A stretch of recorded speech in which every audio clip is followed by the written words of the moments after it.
This is Errica Bishop here with Evolve and Elevate with Errica. Oh, I'm hoping you all can hear me. I am so excited to be here with you all this evening, and I pray that everything is well with everyone. And hopefully we've got some sound. Let me know if you can hear me. That would be absolutely wonderful if you can. Good evening to everybody. Let's see.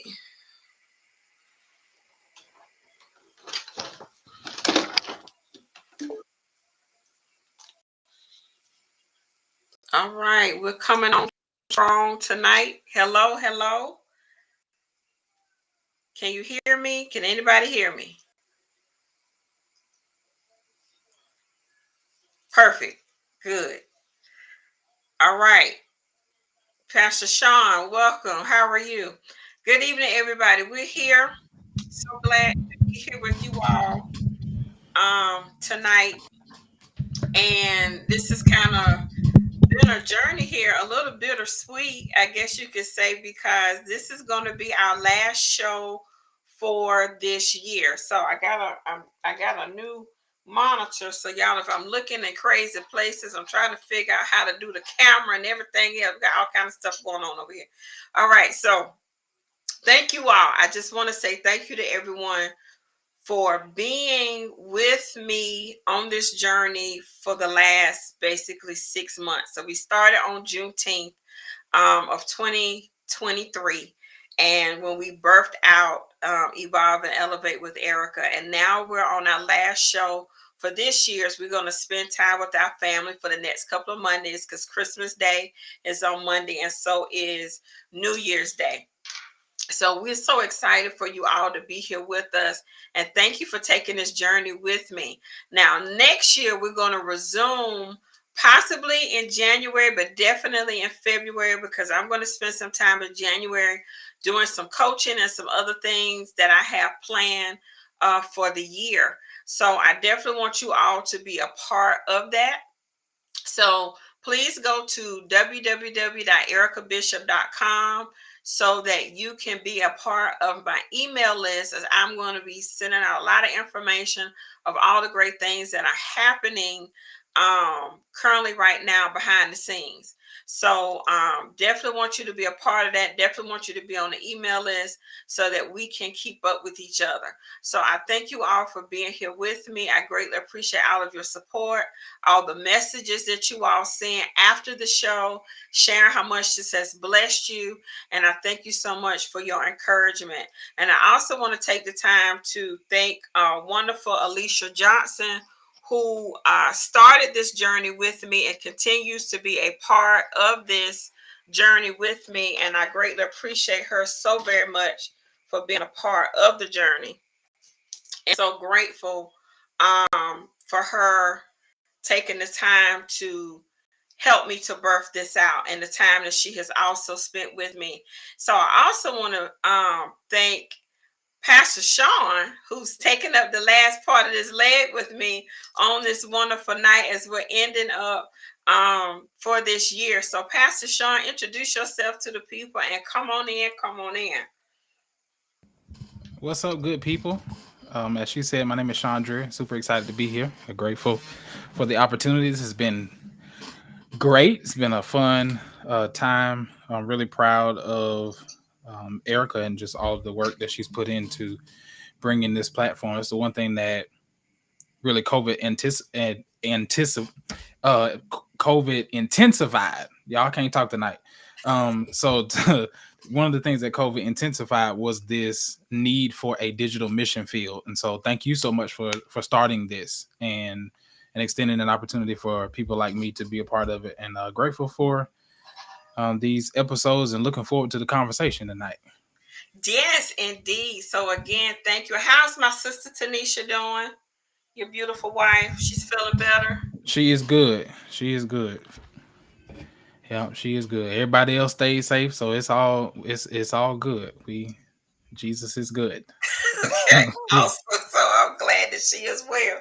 Please give her my love and tell her that I said hello. I'm gonna take these glasses off for a minute because I'm getting hot. So, you all, we're going to stay in the same vein that we have been in as we have been discussing gratitude and just what we have walked away with this year and how well we have been blessed and all the lessons that we have learned this year and what we have gained this year as we're coming to an end. We're almost about to embark into 2024. And I just remember when it was 1999 and everybody was flipping out that it was going to turn over to 2000 and all the things that were going to happen. It was Y2K and all those things that were going on and how we had to prepare. And here we are 24 years later, still in preparation mode. And a lot of those things that we thought were going to happen 24 years ago, we're basically on the brink of it now. So when you think about all the things that we have learned and we have gained, we're on the brink of a lot of those things now, spiritually and naturally. All the stuff that we had talked about and all the different changes that have happened. And when I think about my daughter, she was born in 2000. She was born in the year 2000. She's a Y2K baby. And here she is, soon to be 24 years old. And it's amazing how much life has changed. And Rebecca and I, we had a conversation today as we were coming from visiting some people and visiting some loved ones. And we were just talking about how God speaks through our children. And we kind of got on this conversation for those of you, and I'm talking about now being grateful. I'm grateful for my children because there are oftentimes God will speak through your children. And as parents, we have to know when to sometimes take a pause and listen to what God is saying through our children. And it was a situation where this song my children would sing, it with no need to walk around in a circle, walk around in a circle. And it was just really like, okay, it's a kid's song, but it got to a point at this particular time, it was really gotten on my nerves. I was like, okay, here we are with this song again. But it was at that moment I was at a point in my life where my life needed to change. And I was praying, and I was like, God, why do these children keep saying this, singing this song? It's getting on my nerve. I don't want to hear this song. And the Holy Spirit says so sweetly and so gently, that's for you. Because you keep repeating the same cycles in your life. And there's no need for you to walk around in a circle again because you're not going to get anywhere. And it hit me like a ton of bricks. And it was like, oh my God, what? And I had to sit with it and really open myself to realize I was about to repeat another devastating cycle in my life that needed to change. And at that moment, I realized there are times when God uses your children to speak to you. And after that, y'all didn't sing the song ever again. But it was at that moment God was trying to get my attention to say, stop repeating the cycle, break the cycle, break the yoke, come out from this place that you're in. And I'm so grateful for my children and how much I have learned from them. I'm in my 50s and I'm so humbled a lot of times that God chose me to be their mother because of the wisdom that God gives them. That I have had to sometimes take a pause and listen and be like, yeah, you're right. That is correct. So I just wanted to share that little tidbit of what I'm grateful for. I'm grateful for the children that God has blessed me with and the wisdom that He gives them in times when I was being stubborn or wasn't paying attention, but He got my attention through them. So very, very grateful for that. So I just want to start off and share that little bit as we continue to kind of go forward in this conversation tonight. Pastor Sean, you got anything you want to share? Yeah, I love it. So I'm passionate about generations, and I think it's just so strong that you started with that because there are so many people who feel like because they're the parent, they can't learn from their children. Right, right. And I think I think it's a mistake Mhm. because you miss out on some valuable insight. Because the truth is some of the people we want to learn from, we're never going to tell those people the truth.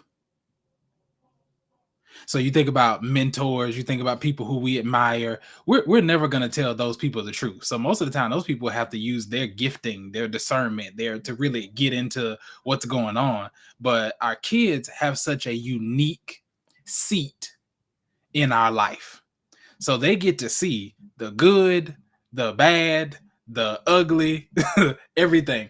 And so when they're speaking or they're offering perspective on a particular thing, they're not saying this void of knowledge, but they're saying, and sometimes it can be so, they always say, if you don't want to know, don't ask your kids. Because they gonna tell you. They're gonna tell you. So I just think it was so strong that you started with that, because so often we assume, especially in the parent child relationship, that because children are generally the ones that are submitting, that we can't learn anything from them. And so it's just not true, and a very important lesson. I love it. Yeah, it very much is, and it reminds me of a little of a video I was watching. And when you talking about children will tell you the truth, this little girl was sitting at the table and she was just casually eating. And she said, "Well, Mom, when I get older," she said, "I want to be a skinny woman. I don't want to be a fat woman." And the mother was kind and asked, she said, "Well, baby, do you see anyone that's big or fat around you?" And she just looked like, Oh yeah, you talking about the girl from TikTok? I hollered. Yeah, I saw that video. I and screamed. she didn't, and then she so sweetly said, "Yeah, she's sitting in front of me." And I was like, I would have rolled up under the table. But yes, children are very honest. And you taught this in one of your sermons, um, that take a child with you and they'll definitely tell you the truth. They'll let you know what's going on in the atmosphere. They'll let you know what's happening. I remember when I was looking for a daycare for Eric, my son, and I won't say the name of the daycare, but it's a large chain. And I had gone in there and I specifically, the Holy Spirit said, "Take him with you." And I took him in and he didn't want to eat. And he looked at me like, "Oh no, we're not doing this. Like, I can't go in here." And sure enough, it wasn't 6 months later, something major happened at that particular daycare. And I was like, "Oh God, I'm so grateful that I went with what my own child had discerned." And he was like, "No, Mom, BK." He was like maybe two-ish, three, not speaking well, but he had enough sense to be like, "This is not gonna work for me. No, can't do it." So it's amazing how much our children share with us. And you're right. Sometimes we ignore because we become very dismissive as parents. And that dismissive spirit sometimes can be very, very strong. And we carry it from one generation to another. I know sometimes it's dismissiveness because we don't know how to handle a situation. It's dismissiveness because we don't necessarily want to talk about it because it's a trigger.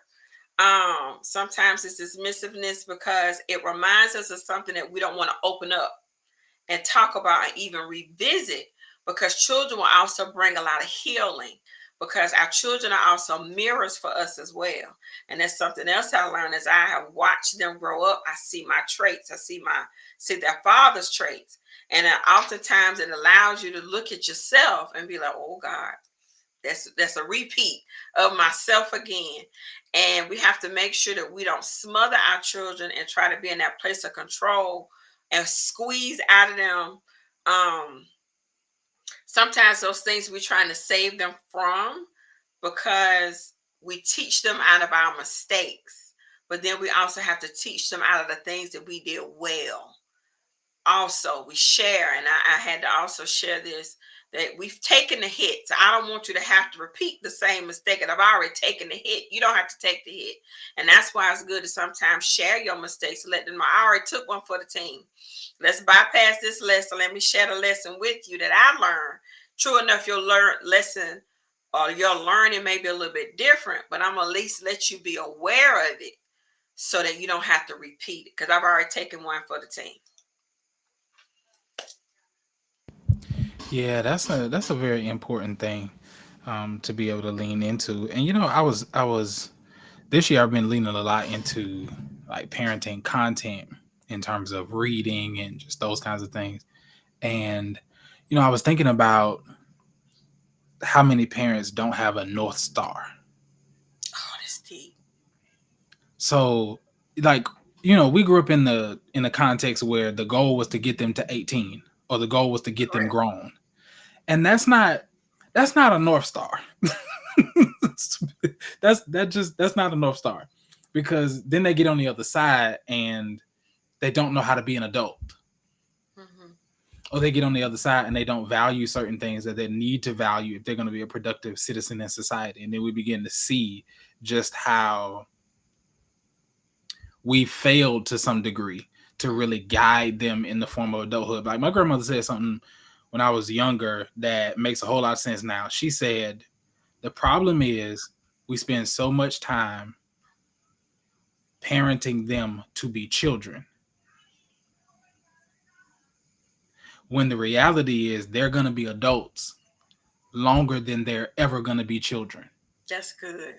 That's real And good. when she said, I'm like, what? So certain conversations, certain things that you put, like, it makes so much sense now, as to why it's important to prepare them for the thing that you're going to be much longer than you were ever a child. Mm-hmm. So, it's just so strong that's been heavy on me this year, in terms of really getting clear on, like, what is the North Star. So at the end of at least this iteration of parenting, what do you want the goal to have been?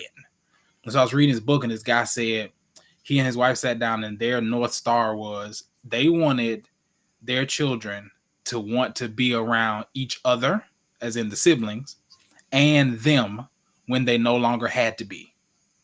That's good. Hmm. And so they always parented toward the relationship, Yes. because that's the thing that they wanted to keep intact. And so they're like, now with grown kids, now they're able to see the fruit of that. And now their kids have a good relationship with each other, as Hmm. well as the kids have a good relationship with the parents. So I just thought that was so important. Um, and it's really been helpful for me this year. And it's so true because I'm a Christmas movie buff. I've been watching Christmas movies, I think, since November. I don't watch every Christmas movie that's probably out. But the storylines are all the same. There's always a child that has left home that doesn't want to go back home for whatever reason. They don't, well, I want you to come home, but I don't have time, or I don't feel like, because it's something that they don't necessarily want to deal with. And that was one of the things for me, even too, as a parent. I parent to the relationship because home is your safe place. And if ever you need to come home, you should be able to feel comfortable enough to come home to get whatever it is that you need. It should never be a place that you should run from. It should always be a refuge, a place that you should be able to run to. And that was what really blessed me when my son came home a couple weeks ago, because he said, Mom, I need to come home to get a reset. And that really warmed my heart that he looked at home as that, a place where he could come, recalibrate, reset, get refocused, or whatever it is he felt that he needed to get out of it. It was a place for him to relax, to to refine some things, to um, get back into the groove of whatever it is that he needed, instead of it being something begrudgingly like, oh God, I gotta go home. But it was a place of refuge. And I'm very much like that too. I've always wanted home to be, your home is your castle. I've always believed that the temperament of your home needs to be just that. When you come in the house, you can actually exhale and say, I made it home. So, and that's how it's always been for me. Even if I had to come home, well, do you pack everything? I ain't worried about I'm going home. I get it when I get there. As long as I can get to the house, I'm great. I'm good after that. I can fix everything else. That just let me get home.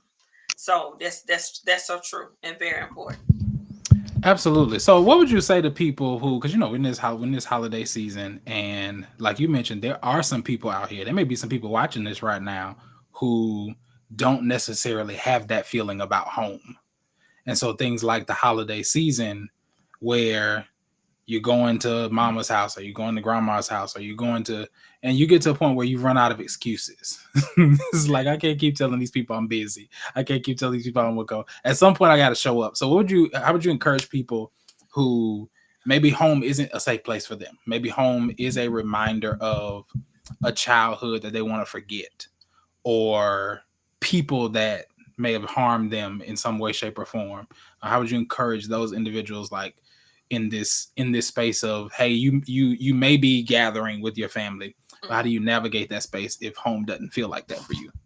Well, let's start with those that have to go back, because you don't have to go back.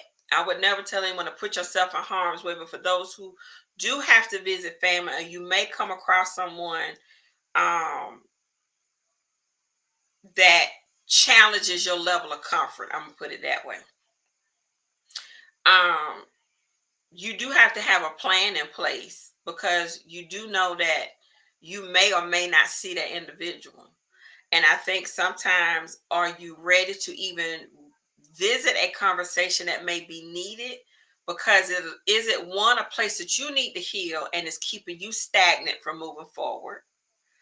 And then two, if there's already been some type of resolution and you feel okay with that, then you need to set up the necessary boundaries that's necessary, and to stick to those boundaries for your peace. So that's the other part. Because I know that I mean, not oblivious to it. There are people who had Uncle so and so who inappropriately touched this person, and nobody in the family wants to talk about it, but he's going to be there. And sometimes he may be that person that's the center of attention because he's good, Uncle whoever, but nobody knows that he did this, that, and so. And I think there comes a time where we have to have that conversation. Um, when God says it's time. And then for those who feel as though I can't, then put yourself in a space where you can. For those who can't go back, then definitely surround yourself with those who do love you. And not saying your family doesn't love you, but surround yourself with the things that give you the peace and give you the joy, and create the environment that you want to have.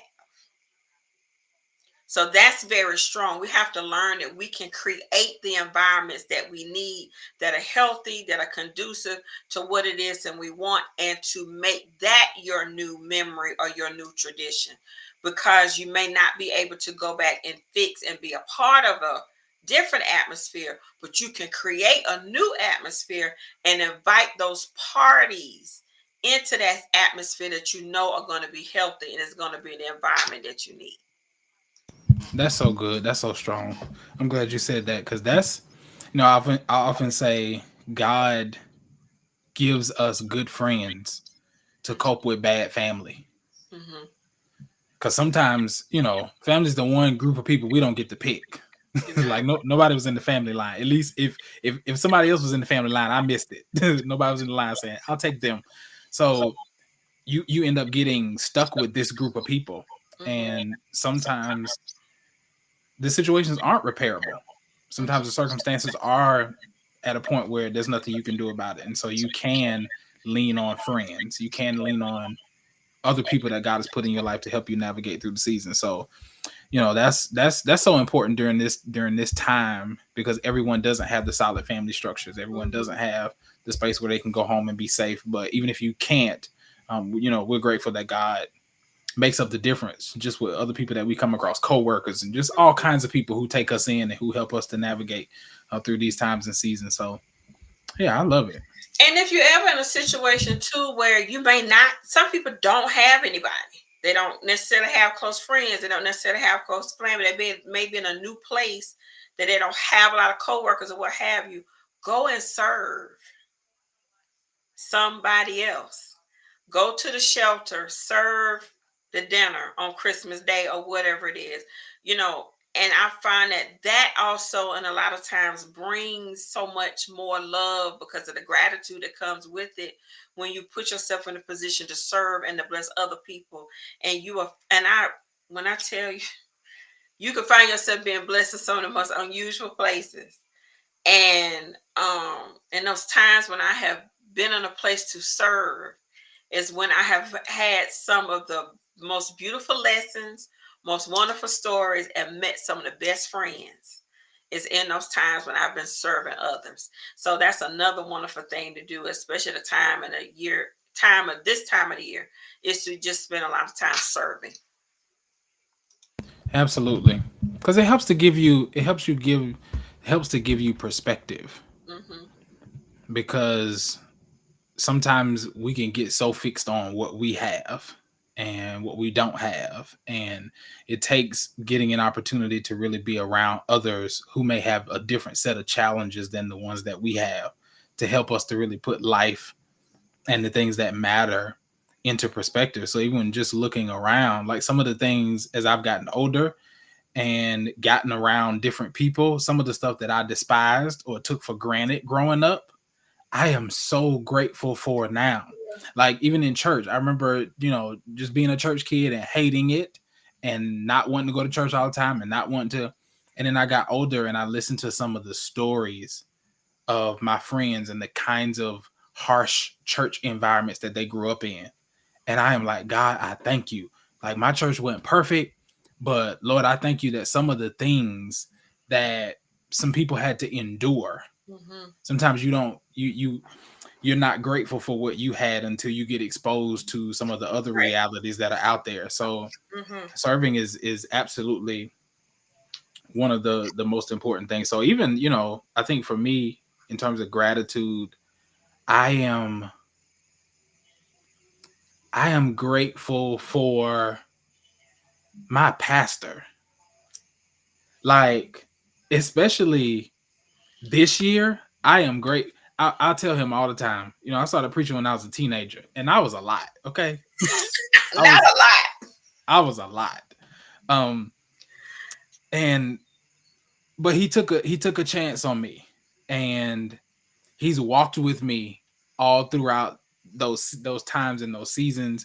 And so just the value that I have for his wisdom now is much different than what I could understand years ago. So even as I reflect on just some of the lessons and some of the things that he said, those things, they start to come back to you once you get in certain seasons and you get in certain situations. And it's like I didn't understand it when he said it, but once you get a chance to live through it, Live through it. and you're like, oh, this is what he was talking about right here. You're like, oh, okay, I got it now. Mm-hmm. So that's been the thing that's been most eye opening. Well, one of the things that's been most eye opening for me this year Mm-hmm. is even being just grateful for his wisdom. I know my grandmother used to say, just live a little bit longer. You'll understand it by and by. You'll get it. It'll come. You might not catch it today, but you go just keep on living just a little bit longer. Just like that for the mentors, men and women, but the mentors, the women that God has put in my life has been so remarkable at the different stages. And those I call them my sister friends because they're my sisters, they're my friends, and then some of them has filled a role as auntie, and it's just really been a blessing. And one thing I was thinking about was thankful for grace, because until you really need grace, you really don't understand how truly sufficient it is. When you've had to pull on the coattails of grace and say, I need some grace today. Um, and that's not just the grace that God gives, but it's the grace that God gives through people at times, that you really realize how grateful you are for the grace that you receive through your friendships, through your spouses, even through your children, your relationships. And God just swoops in and give you the grace that you need to help you navigate through a situation, circumstance, and the blessings and the peace that could come through that, when it could have been so much of a different type of situation, but then grace stepped in. So I'm very grateful for the grace that I have received this year. Even when times that I didn't even show up as my best, but God was so kind to extend grace. Yeah, cosign. I absolutely agree. I think the the thing that's interesting is the, I guess, the other dynamic about grace in terms of actually having what you need to do what God's called you to do. Like I think that's, so you look, sometimes we'll be in a current season Mm-hmm. and we'll be thinking to ourselves, I am so glad. Like, even though it may be uncomfortable, even though it may be inconvenient, you're saying, God, I am so glad you let this happen to me now. Mm-hmm. Instead of then, when maybe you didn't have the emotional intelligence you needed to be able to handle it, or you didn't have the spiritual intelligence you needed to handle, or you didn't have the capacity to be able to. So sometimes even in our frustrating moments, we fail to see the grace of God, that there are times where even the trials and tribulations have been held back Mm-hmm. until we were mature enough to be able to handle them and to navigate through them. And so, you'll see people saying, oh, you're navigating through this season, or you'll write a book or you do something. People like, I don't know how you did that. And you just like, it's the grace of God. The grace. And God has literally empowered you to do this kind of work. And there are people who will try to replicate that and don't have the grace for Now that's strong. That's good. it. So they're trying to do it because they saw you do it, and they don't realize they don't have the grace for it. Mm-hmm. God hasn't given them, he hasn't given them the unique ability to be able to live under the pressure Mm-hmm. that comes with the assignment. So everybody can't, everybody's out here like, oh, you can have it all. You can be a mother, you can be a wife, you can be a Mm-hmm. husband, you can be a this, you can You be can a be that. Everybody don't have the grace for that. No, they don't. Some Some people people got grace for one thing at a time. exactly. Is it Doc Rivers? Coach Doc Rivers? Yep. Okay. So um he was talking about he's on YouTube. It was something he did on YouTube. We did this for a training session, but it's something that he said that really stuck with me. It's called privilege pressure. That there are some pressures that come forcefully and it's unwarranted. But then there are pressures that come because of what you're trying to obtain. Because at this time, they were trying to win the championship. And he called it privilege pressure, that there are some pressures that come because you're on a trajectory of greatness. And there's a privilege to the pressure that you get because it's required for where it is that you have to go. And you have to know the difference between unwarranted pressure and privilege pressure. And when you understand privilege pressure, you move a little different because you understand the pressure that I am up under is not just any ordinary pressure. It's because I'm trying to press toward the mark of the high calling. I'm trying to press towards something greater than me that I need to obtain, and that's a privileged type of pressure. And that stuck with me. And so that helps me to move a little bit different when I'm saying, okay, now what type of pressure is this? Is this pressure just because it's an attack of pressure? And then sometimes some attacks is part of your privileged pressure too, because of what it is that you're doing, where you're going, and what you're moving through. So I just want to give you that little tidbit. No, that's important, because that, some stuff just come with it. That's it. Like some stuff just come with it. And I think one of the things that I've learned about God is there are times where God is withholding from us, Mm, not because we can't handle the thing we're asking for. Sometimes he's withholding because we can't handle the thing that come with the thing that we asking for. So we want this, but we don't want, so we want the championship, mhm, but we don't want the pressure that comes with having to do some things, a certain level of discipline that you have to have. And that's the part that most of the time, so people are like, oh, I've been praying, I've been asking God. God's like, oh no, this, that, and third. And it's like, no, God's not trying to keep you from the thing that you want. He's trying to keep you from the thing that comes with the thing that you want, that you're not prepared for yet. And that's the, so even when you mentioned the basketball analogy, that's why players talk about how hard it is to repeat. mhm, Like it's one thing to go to the championship. It's one thing to win the championship. It's another thing to try to do it again. Mhm. So this is why these back to back champions you're rarely seeing it anymore. And three peats and stuff is like way out there now, where it's like that's just insane. But the type of discipline and the pressure that comes with that is something that most people just can't handle. Just Mhm. can't handle it. Mhm. Because you have to one up on the thing that almost took you out. When you think about some of the things you had to go through, and you made it to the other side, and you think about this thing almost took me out. Now I've got to go and re-up on it again. Well, one, if you made it the first time, now you conditioned to do it. But then to have to go up another level, oh yeah, that's different. That's different. That's different. Yeah, and it forces you to really ask, which is why I don't know why people will want to do something they're not supposed to do. In terms of like being called, it don't even make sense.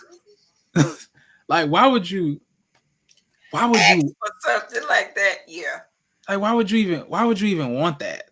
So, in terms of we were just talking about grace, it's just I've understood now, this year especially more than ever, why God wired me a certain way. Mhm. Because you look at the stuff that you got to deal with and you couldn't deal with it if you weren't wired a certain way.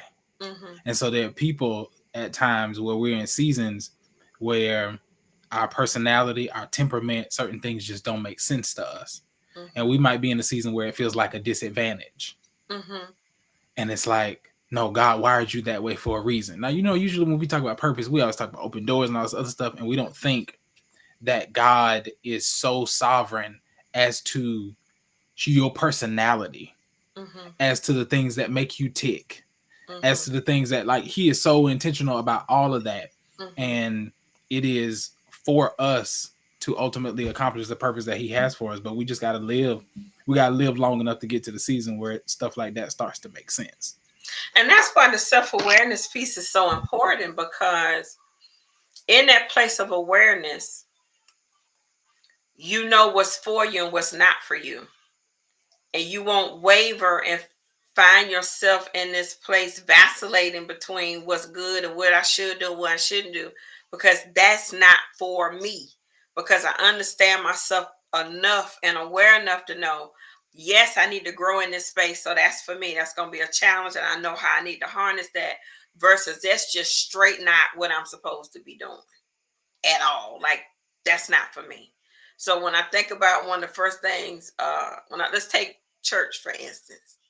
Kitchen ministry is not my ministry. Will never be my ministry. Can I cook? Yes, I can. Do I know how to serve? Yes, I do.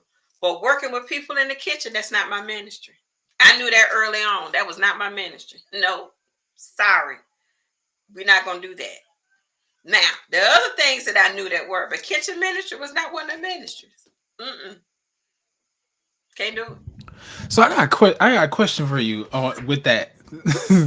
So did you feel like, I am always so intrigued by the experience that women have in church, Oh, just because some of the stereotypes and the pressures that get put on. So with you being a woman and feeling like kitchen ministry just wasn't your thing, did you feel a pressure from any of the older saints to try to make that your ministry? Because they think, oh, you should be able to serve and you should be able to this, that, and the third, and also okay. So did you feel at any point any pressure, or did you always kind of just feel like, yeah, that's not my thing, and I'm okay with that? it took me one time for somebody to cut up, and I said, we can't do this. That's not gonna work for me. And I stood on that one because I knew that one wasn't for me. See, when it gets to a point when it's too many chiefs in one place and all this extra, I don't do well with that, because I have to have order. who's going to be here, who's going to be here.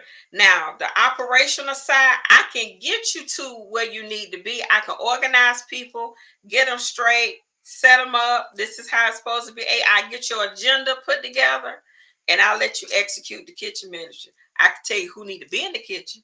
I can tell you what food need to be cooked, and when to order it, get it ready, get the logistics. But as far as the other stuff, y'all can have that. No, no, I didn't feel that pressure. I was self-aware enough to know that I was not going to get pushed into something that was going to grieve me later.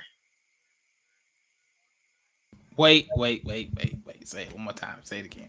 Say it again. Say it I again. was self-aware enough to know not to be pushed into something that was going to grieve me later. Yo, that's a word. I hope you heard what she said. That's a word. Okay, I'm about to say something that's about to be real. It's the last one. We might as well go on. We Come might on, as it's well. this the last one for the year. The Let's, last one for the year. We let's might as go well all go the way into it. out. So I wrestled. So with this self awareness piece, Mm-hmm. I struggled for a long time because I felt called to spiritual leadership, but I did not feel called to continue in the traditional expressions of a pastor. Mm, that's good.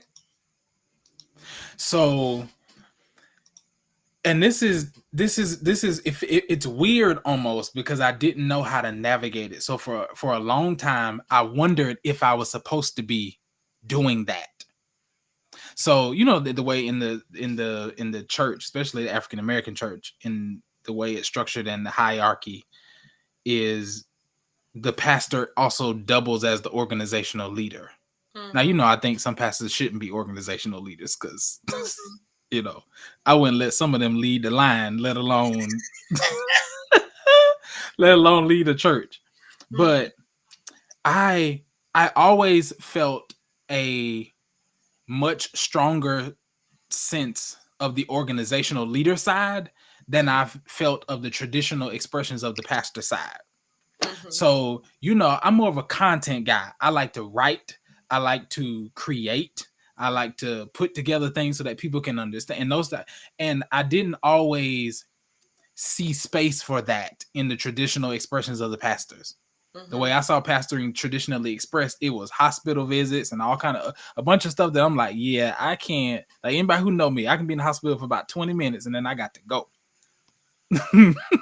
Now, if it's a unique situation, it's different. But generally speaking, like there's I knew this one guy. He was a minister at my home church, really instrumental in my formation. He was a pastoral care guy. Mm-hmm. I mean, he would go to the hospital and he could be there all day. He, Mm-hmm. he could go to the hospital. I mean, he would pray for people he don't even know. He could just be walking down the little. I mean, he just that was his thing. Me, I'm like, oh no. So I'm looking at the traditional expressions of the past, and I'm just like, there's no way that I'm gonna be able to navigate through some of that because I felt just called to express it differently. Mm-hmm. And growing in the journey of self awareness helped me to see, especially when COVID happened. Mm-hmm. Because when there had to be this shift to content, Mm-hmm. and I started seeing some of the pastors who used to make me feel insecure. When I started to see them struggling now, Oh, that's I told you it was gonna be. I just we out here now. But when I saw, because there were some people who were so good at the traditional expressions of what something. it meant to pastor, and that pandemic hit, and the game changed. So let me say this, because I've already said it to somebody else. Let me say this part. Now, before I go to that, I put the link in here, y'all. If you're camera ready and you want to join us live, click the link, come on in, ask a question, and join us for these last 15 minutes. We would love to have you here. This is our last show for the year. We love to have you. But I do want to say this. COVID, I do believe this is Errica speaking, that it was an opportunity for some people to get out who were never supposed to have been in.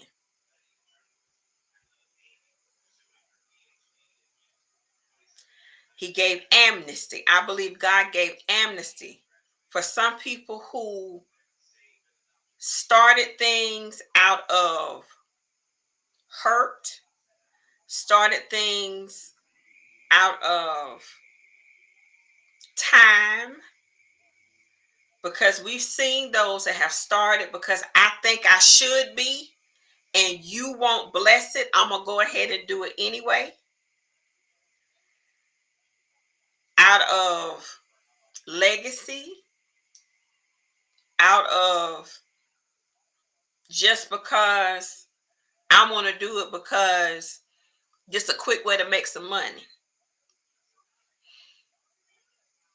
Not because it was what they were called to do. Not everybody. I'm not saying everybody, because I believe the ones that were supposed to be, God gave them the know-how how to pivot and be prepared. He spoke to those. You need to get prepared to do this because this is what's coming. He gave them the insight for that.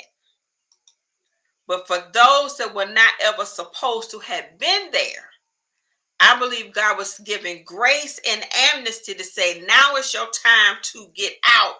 Because when I roll this thing back around again, it's going to be some consequences that come with it. Either get right or get out. Listen, so so strong because the pivot, and I think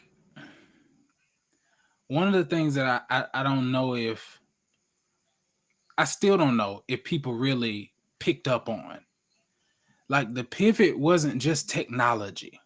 Oh, no. If there are leaders watching, whether you're in church or not, because this didn't just impact the church. This impacted everybody. This impacted The the way world leaders on so lead. many levels. Period. Period. So if people think that it's just technology, they miss the train Mm-hmm. because the way that people reason has changed so much. Mm-hmm. And so one of the things I think about is the hymn, the to serve this present age, my calling to fulfill. So I didn't realize for me being formed and shaped to serve the present age, and in this age of information and disinformation. And how do you lead people who know how to reason now? Mm-hmm. Because grandma and them, they love the Lord, but many of them couldn't read. Mm-mm. They loved the Lord, but many of them, they couldn't tell you where some of that stuff was at in the Bible. And so they came home and said, the pastor said, the pastor said, the pastor said, the pastor said, because they were regurgitating what they had heard. Mm-hmm. But now you got a generation that's Googling. You got a generation that's TikTok. You got I mean, all information just everywhere. So everything you say is Mm-hmm. being fact checked. Everything you say is being scrutinized. Everything you say. So there's a certain discipline in study that you've got to have. There's a certain discipline regarding managing personalities and those kinds of things that you got to have now. That being able to lead people who you don't see. So we got remote work and all kind of other stuff going on. So they're just so much that was going on. But as I raised my level of self-awareness, I was able to see why God had wired me the way that he wired me. And I knew that that's why I was feeling some of the resistance that I was feeling when I would attempt to conform to what I had seen. So you know how you find yourself in a space where you're trying to conform to a mold or to a model and you in it, but there's something in you that's just like, this not it. And here's the crazy part is it looks weird to people because sometimes you can be conforming and winning. Mm-hmm. Because I think people think that everybody who conforms is losing. No, sometimes you could be winning, which is why it looks crazy to people when you're like, yeah, this not it. And they're like, "What you mean it's not it? You doing fine." And it's like, "Yeah, but there's something on the inside that just Mhm. says, this not it." Just because your talent and your giftings are always going to get you where you're supposed to go, but it's when they're in complete alignment with what God has called you to. And the other thing that sparked the thought was Priscilla and Aquila weren't pastors; they were lay members, but they taught Paul a more excellent way. They took him in and showed him a more excellent way. They weren't necessarily the first lady and the pastor or the deacon and the deaconess, but they knew the word. They knew what needed to happen, and they helped him shape him for his ministry. And I think sometimes, to your point, we have those that don't have titles, but they can go up one scripture and down the other and line upon line, precept. They can take the word and walk you through the word more accurately than some others, because they have. It's all about, to your point, you being the student and being studious to the word and understanding what it is that God has called you to. Because many people aren't called to be in the front. I'm supposed to just take couple by couple, or student by student, or person by person, and that's my ministry. That's what I'm supposed to. I'm not supposed to be in the front. But I think sometimes when people know that there is a calling, be it, or you are to be in a position, you don't have to be in the limelight all the time or be in the forefront. No, absolutely. And a part of the problem is how we how we treat people who are in the limelight.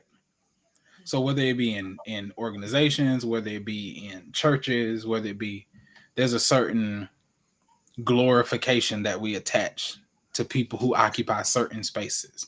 And so what ends up happening is now we unintentionally make it seem like those are the only places where God is. Correct. So God is only in preaching, or he's only in worship leading, or he's only in. And so after a while, people start flocking to that. Mm-hmm. So not everybody want to preach. Not everybody want to lead worship. Not everybody wants to, because that's what we've idolized. That's what we've glorified, and not people who are exercising the gifts and the talents and the abilities that God has given them, Mm-hmm. no matter what that looks like. Because as you said, most of the people and most of the impact that people are going to make is going to happen outside of the context of church. Mm-hmm. It's not going to happen in the four walls of, it's not going to happen there. Most of the impact that people are going to have on other people is going to come from what happens when they leave. Mm-hmm. And if we can get people comfortable and confident in what God has given them, and it starts with that, it starts with self-awareness. It starts with, how has God actually wired me? And I think some people can't get to that because they're so focused on how they want to be wired. Mm-hmm. They're so focused on the assignment they want that they can't embrace the assignment that they actually have. So let me ask you this: why is it that, and to the point when you talk about conforming, why is it that for so long, if it wasn't done this way, it wasn't going to be successful, and we didn't teach people to do it the way God told you to do it based upon who you are, but don't do it because of, we tried to create a lot of mini me's. Why has that been so hard? And I think a lot of times we've kind of veered away from that because we see people doing church completely different now than what we used to. And I think people are more comfortable, but also there's that thin line that sometimes we go too far to the left that puts us way off the mark. How do we keep that balance to make sure that we haven't gone too far to the left and really dismiss some things that are true to the core of what you should be doing as a leader? Yeah, that's a really great question. So I think to the first part of your question, in terms of creating the mini me's. This is why, and I know folks who watch these last couple of episodes think we just saying the same thing over and over, and it's like, yes, we are saying the same thing over and over because it's important. And that is emotional intelligence. It is so important because wherever you go, you're going to take you with you. And so I think sometimes when people get in leadership roles, especially spiritual leadership roles, we think that the anointing is always going to be stronger than the issues. And so people will think that I can be underdeveloped emotionally and that my anointing is just going to make up for it. People think that I can be underdeveloped socially and that my anointing is just going to make up for it. So I think what ends up happening is people end up creating mini me's unintentionally because there's some emotional void where people are using this idea of sons and daughters. Now we know we believe in spiritual parenting language. Paul uses it, but the way that it has been hijacked by this current and contemporary culture is very troubling. And I think some of that is coming out of the voids, the insecurities, the traumas that certain leaders have because we put people in positions before we actually vet them in terms of their emotional health. Because just because you're not having sex, drugs, and rock and roll don't mean you're not you ready for a leadership position. Like that's been the only criteria. As long as you're not having sex, drugs, and rock and roll, you can go and be a leader. And it's like, no, like there's some people who are very much insecure, very much jealous, people who are very much like they're problems that end up spilling out into a person's leadership. So I think that's the first thing. I think to the other part in terms of how do we find this balance between being different and completely just kind of veering off into this left field that we see some people have found themselves in. I think we got to be clear on what are the principles and what are the preferences. So as the generations change, the preferences are going to change. But there have to be some things fundamentally that undergird whatever work we're trying to do. Like there have to be some things that just don't change. So you look at a Chick-fil-A, the way Chick-fil-A has adapted, the way Chick-fil-A has evolved, the way Chick-fil-A has changed. But they still ain't open on Sunday. They don't care nothing about how you feel. On Sunday, that parking lot is empty. So even as the children and grandchildren have taken leadership positions, they've all maintained we are not open on Sunday. And so I think that as we increase in creativity and all those kinds of things, that there have to be some things fundamentally that we say this is not going to change. And I think that's important in family. I think that's important in corporate leadership. That's important in spiritual leadership. Because sometimes I'm listening to people talk nowadays, and I'm like, there was a time where I used to listen to people, and I'd be like, okay, we just kind of see that differently. And now I'm listening to some people talking. I'm like, I don't even know if we the same kind of Christian. Because some of the stuff I'm hearing people say, and I'm just like, I don't know if you can believe that and be a Christian, not the one the Bible talks about. Or I don't know if you can say that and actually be. So I think that's the line. I think we got to figure out, okay, what are actual principles, and then what are actual preferences, and deal with the emotional stuff that we have, because sometimes we can leave the context of a church or anything with our emotional issues, and then we let those drive us, like you said earlier, in terms of the way we start works and start ministries and those kinds of things, and we're doing that out of our pain. And so in an attempt to avoid the right side, we go completely left. Mhm. So we got principles with the preferences. Do you believe that a lot of the preferences are driven by the desire to be popular? Yes, especially in this current culture. Especially in this current culture, because you have comparison in a way that we've never had it before. Like we have the ability to know what people we admire are doing in a way we've never had before. Correct. So we're able to see things about their life, whether it's edited or not. Mhm. We get to see certain things. And as I often say, social media exposes us to more than our hearts can handle. Mhm. So absolutely, a lot of these purposes is driven by popularity. Mhm. I think the part for me is the principal part is where the discipline comes in.